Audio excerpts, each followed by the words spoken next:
Well, the European Union has also announced a new round of sanctions against Russia. Russia's economy has rebounded from a recession that started right after its full-scale invasion of Ukraine. The Kremlin says the GDP expanded at a 5.5% rate in the third quarter of 2023. That growth has raised the question as to whether the sanctions are indeed working.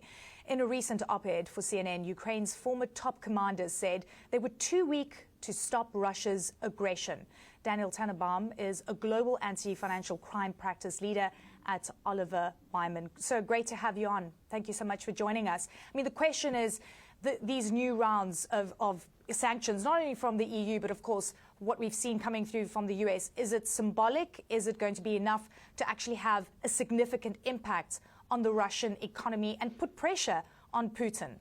No, and just to start off, to be very clear, Russia is not the most sanctioned country in the world, not remotely close. The sanctions that have been put in place have been done so in a way to not disrupt the needs out of Russia. So the needs of oil, precious metals, rare earth minerals. The sanctions today, while significant, are unfortunately quality or quantity over quality. I was in London this morning, and just 2 days ago, London and the UK government sanctioned 6 prison officials who have no assets in the United Kingdom nor will ever travel there. So unfortunately, while these sanctions are marking a very somber 2-year anniversary in the death of Alexey Navalny, they really are just symbolic.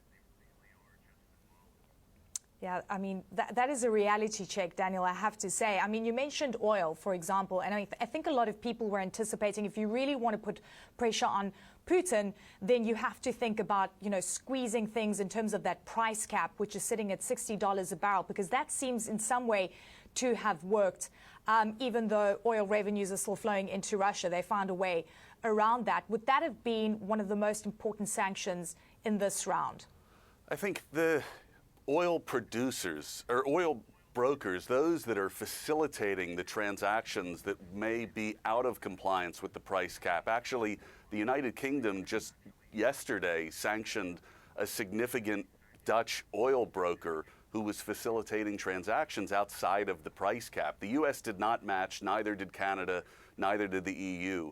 So if you really begin to focus the enforcement of these sanctions at those that are violating them in a more meaningful manner, it does have the deterrent effect. And there's some lessons learned from sanctions against Iran historically, where more significant enforcement of existing sanctions made a real difference. I mean, in terms of targeting the industrial sector, because we keep hearing from the Ukrainians, that Russia is able to do very precision striking using drones and other technology as well. So it's also the importation of chips and, things that they need to be able to keep the industrial sector going. Would that also be a way to really just tighten things up for Putin? I mean, there are 500 sanctions here that we're talking about the U.S. Did they target that sphere? Well, and to be clear, they're not 500 sanctions. They're 500 individuals or entities that were designated. So it's really one package that have a number of different people into it. And I hate to kind of challenge the administration and how they put the rhetoric out, but it's more discreet than people may realize. I think the challenge with these sanctions has always been the needs of people continuing to trade with Russia. And even just to note, G7 countries are continuing to export roughly $3 billion a month of consumer goods, of apparel, of medicine into Russia. So the trade between Russia and the rest of the Western world still continues, but the challenge is the sanctions couldn't be so significant that they really took away a need of the West from Russia without having an appropriate replacement. And that's been one of the real challenges.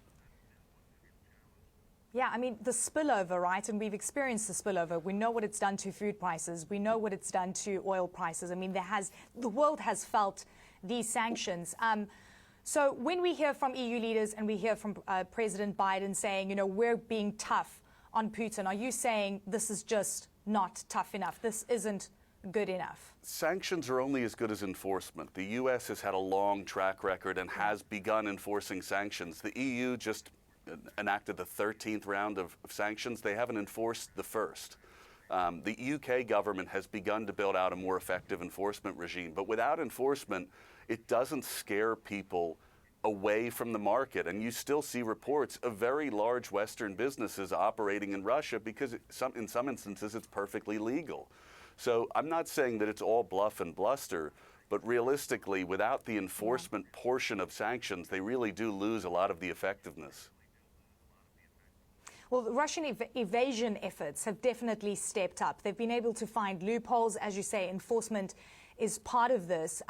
Will the latest round of sanctions be easily sort of, circumvented by finding, very interesting ways of doing the things? I mean, we saw what's happening with India and China, for example. I know the EU has focused on those two countries that are purchasing oil, for example. But the question of evasion is still one that hasn't really been tackled. It's very difficult, and if not impossible, to totally purge out of the system. Now, one of the things that really tries to stem evasion is putting some of those third country actors on notice that if you continue to do business with Russia, we're going to eliminate your ability to access pretty much the global economy. That has happened. In this package, there were a number of third country actors that were designated in Liechtenstein, in the UAE, and a number of other countries, but they're not names that people know. They're not names that people recognize. And that deterrent effect, if you think about Iran-related sanctions, where a lot of the large global banks were fined upwards of $9 billion, that got people's attention in terms of recognizing maybe they shouldn't do this stuff anymore. All right, Daniel Tannebaum, great conversation. Thank you so much for breaking that down for us.